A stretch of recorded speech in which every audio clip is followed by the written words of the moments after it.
मैं सतियाना वार्ड मुहल्ला लाइयाबाद गली नंबर 10 चो आया। फोन नंबर मेरा 0345 786 6366 मेरा नंबर अपना। तो मेरे साला साहब आए थे इतने बेटे लैके पहले डॉक्टर को फिरते रहे तो उन्होंने कोई मसला सीगा रीढ़ की हड्डी का।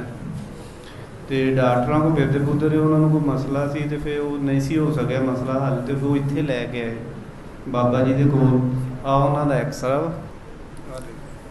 आ एक्सरा उन्होंने उदों का एक्सरा जो ठीक नहीं सी है।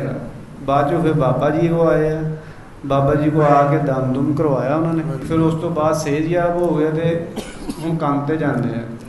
आ देखो आ रीढ़ की हड्डी उन्होंने बिल्कुल विंगी हुई है इस टाइम इतने और आप बिल्कुल सीधी है।